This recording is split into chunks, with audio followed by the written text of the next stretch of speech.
Hello everyone and welcome to a weekly gaming news with me, Dvalin.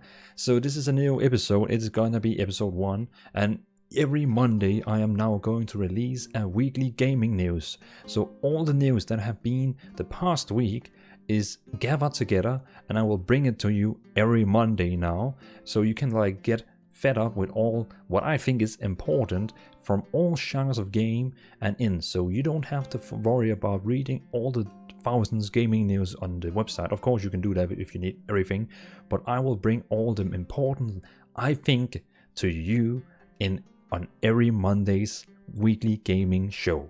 So let's dive directly into it and start with the first one. So we're going to talk about Bloodstone. That is going to be, well, they have the biggest patch since release, and the patch date was the 7th May, so it's actually 3 days ago now from the recording here. The patch 1.10 is coming with upgraded minimap, more secure trading and housing system, new hunting grounds, rebuilding of location, balance of monsters, new costumes, integration with Discord, and a new place called Skull Island, a new terrain with cannibals designed for stronger players, and so on.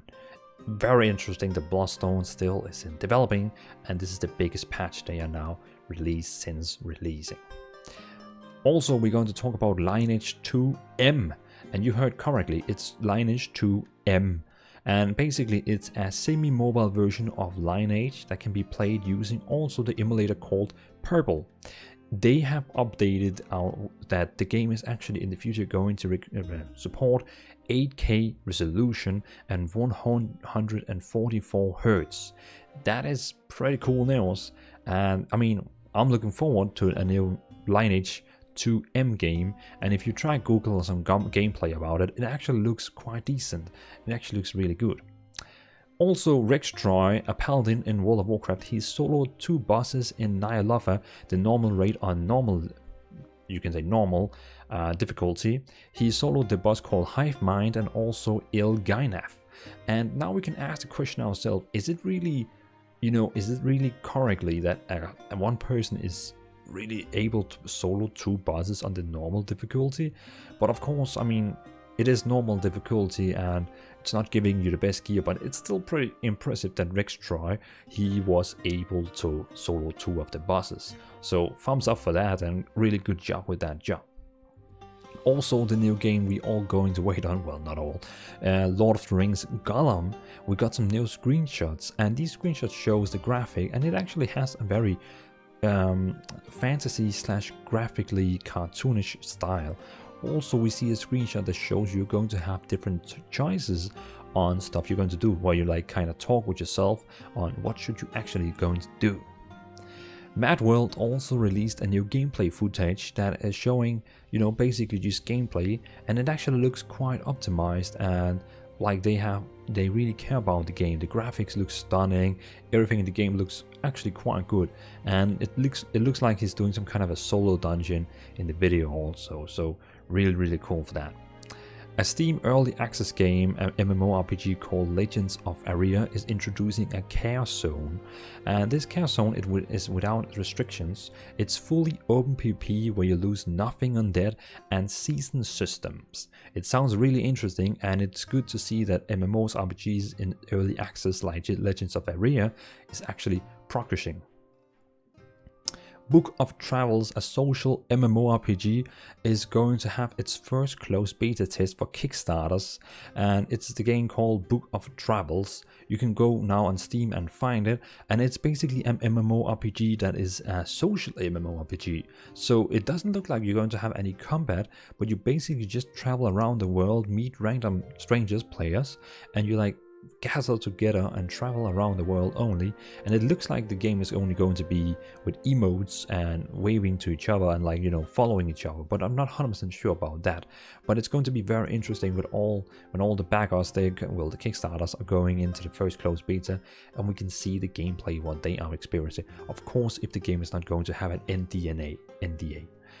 Also in Albion Online, they had a Hermes staff that they could buy, and all the money that, I think all the money, I'm not 100% sure, they go against the coronavirus, and they actually gathered 42,645 euro that is impressive. So really cool job, Albion Online, on that money gathering. It is really cool to see games are actually focusing on trying to get money for helping the world. So great job, Albion Online. That is really cool. If you are playing Everquest, a little bit old MMO, they are going to have a server mage on the May 20. So if you play on Lockjar, you're going to get moved over to Ragefire. If you play on Trakanon, you're going to Vox, and if you play on Phoebe, you're going to Vox, and if you play on Brecht, you're going to FV. Very interesting. So again, that just only means that players are now going to be more populated on each of the servers as they are going to merge them in together. You can read the the public news they published. How about names and guilds and all that? How can problems be, you can say, solved? Black Desert Online is planned to have an upgrade in game engine and have no plans for crossplay between platforms. And also they don't have any comments on when they are coming to Nintendo Switch, even though they say they really hope to be on all platforms as soon as possible. The developer also said, "We're developing a new engine right now, and our upcoming project Crimson Desert and Doki V and Plan 8 will run on it. We actually haven't yet discussed putting Black Desert Online on the new engine, but we are not ruling it out for the future. Currently, we are focusing on optimizations and as best as we can." So that means the creators of Black Desert Online, they are right now working on Crimson Desert, Doki V and Plan 8. Really cool, they are actually working on 3 new games, and they are all going to release on this new engine that they are creating. Very cool that they actually are developing their own engine instead of using Unreal Engine or Unity or something other companies are using. Population Zero went into early access on Steam and has opened its servers for the first time. It's a survival MMO RPG. It actually reminds me a little bit of a Lost Oasis, or was it Last Oasis? I can't remember. But Population Zero went into early access on Steam, and you can now buy and get in and try out the game if you want.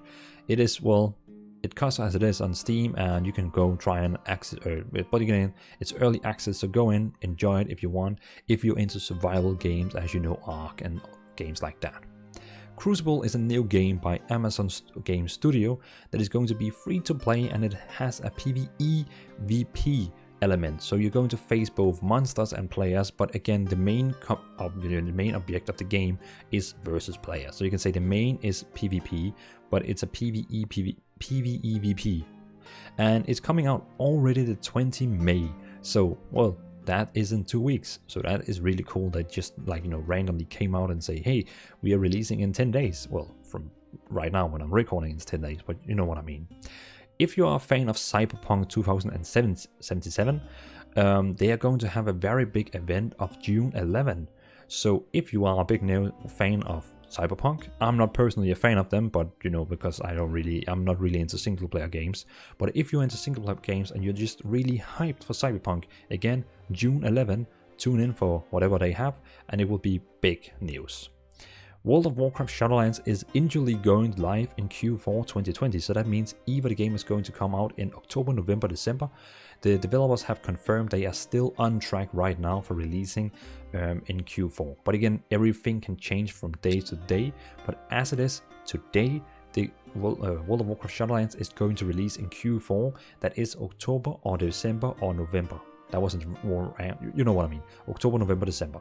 So that means we are getting World of Warcraft Shadowlands. It's probably 4 to 6 months. So, I mean, that's pretty cool. And again, the alpha went live and I got an alpha key and I already began to do some content. And it's fun so far. And Guild Wars 2 is going to have a new free episode again. So, they have these episodes, these gaming episodes you can play. And the 26th May, they're going to have a new one called No Quarter as a third part of the Icebrood saga. And they have a trailer where they show a lot of new things that is going to come. There's going to come a new PvP zone and so on. And it actually looks quite well. So if you're playing Guild Wars 2 or thinking about coming back to it, well, I can recommend you go back to 26 May and, explore the news and see what they're going to come out with. But it looks amazing, and it's cool they are keeping coming out with these new missions free. Well, free if you have bought the new Fire Path expansions. Riot, the producers of League of Legends and also developers, along with other companies, created a Fair Play Alliance as a group of video game companies to prevent toxicity in games. And I think Riot is one of the games that really need help with sorting out the toxicity of their game, because I have never played a game like any others, and League of Legends is 100% the game with most toxic players. I think I cannot remember a game where I haven't had a toxic player in the chat. It's impossible to play League of Legends and have only nice people in the chat. I think it's so funny. A new MMORPG made in Sweden called the Blocky Age is finally opening up for the closed beta signups. And it started actually, I think it was 2-3 days ago. So you can always go to the Blocky Ages. So just Google it, the Blocky Ages MMORPG, and you can sign up for the closed beta if you are into game. The game looks like a mix of RuneScape and other top-down MMORPG games, and it looks very interesting. And it's made by 3 friends or 3 people. I think they're friends, but yeah. But basically, a MMORPG made by 3 friends. It looks cool, and if you like what you see, you should definitely go in and sign up for the closed beta. And also we had the big Xbox Series X stream that showcased a lot of new games. So if you haven't tuned into that, you should definitely go over and see the stream they have, on their own official Xbox YouTube channel. You can go over there and see the stream they had, and they showed a lot of new games that is coming out to the Series X stream. Also, they got a lot of negative feedback because they claimed to show an Assassin's Creed trailer, and they said it was gameplay trailer, but basically everything they only showed was engine trailers. They showed what the engine could do, so they never really showed any gameplay. They only showed things that the engine could do, but they keep saying it's a gameplay trailer. So people were racing and furious, and now the stream and video is basically having more negative dislikes than likes. So I'm not gonna take part in that, but yeah, that's how it is when you call something gameplay and people say it's not really gameplay. The 6th May, from today when I'm recording, in 6 days, there's coming a new season in Albion Online. And as with past seasons, guilds that reach the high enough rank can claim fantastic rewards, including avatars, an avatar ring, and incredible new mount. The fearsome ancient end. It's basically a tree. You're going to ride on a tree.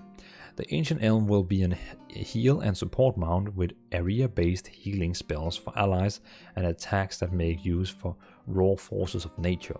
This mount will be awarded to guilds who reach silver rank or higher during season 9, with increasingly higher stats and increasingly epic appearance with each successive tier. It sounds really amazing, but it also sounds really, only the best players get a mount that is really overpowered, who has attacks and healing. So the best players can be even better than all the other players. Yeah, I think maybe you're thinking the same as me, like, okay. Stellaris, even despite the fact it has been 4 years since the release, it gets a new big update on the 12th May, and the dev says it has infinity potentially and still gonna be developed. So if you're playing the game called Stellaris, you are going from today, in 2 days, you're getting a big patch, a big update. So if you play the game or thinking about going to, you can always go now to Stellaris and in 2 days and try out the new big update they are showing. Assassin's Creed is getting a new game, as I pretty much said before, with Xbox. It's called Valhalla, and it's going to be, if you've watched the TV series Vikings, it's basically going to be something like that, where you have the Vikings in Sweden or Norway or Denmark, and basically it's going to be in that time where you're going to England or Paris and raiding, but also you're going to build a village and so on. But they actually claim the game is not going to be the biggest game in the series. I think the reason for that is because it's going to be like a zone game. So you have like the village in Sweden, or you have the village in England, or maybe Paris. So you're going to like travel from different distances.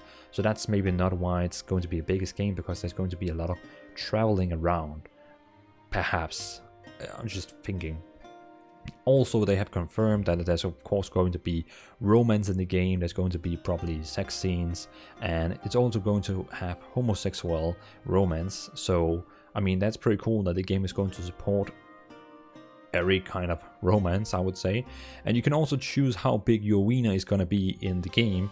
It's not really relevant, but maybe you're sitting there like, oh, that's really nice. Destiny 2 online, well, I'm not sure if it's an MMO, but Destiny 2 will be available on PS5, PlayStation 5 and Xbox Series X. So if you're going to buy the new console, you will also be able to play Destiny 2 on them with high-end graphics. So it's really cool, but I mean, it's a no-brainer. Of course, the game is still developing, getting new stuff, so of course it will also be on the new PlayStation and Xbox. Apex Legends, you know, the Battle Royale hero shooter, is getting a new season 5 with a new character called Loba, and it's coming out at 12 May, so it's, you know, just around the corner. So this was all the gaming news I had for you for this week, and well, thanks for watching everyone. Leave down a comment, let me know if there's anything that I have been missing for the last week about gaming news, or let me know what you think about different topics.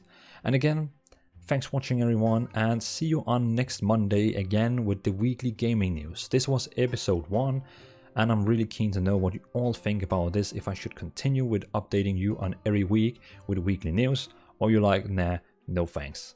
Thanks for watching, have a nice day, stay awesome, bye.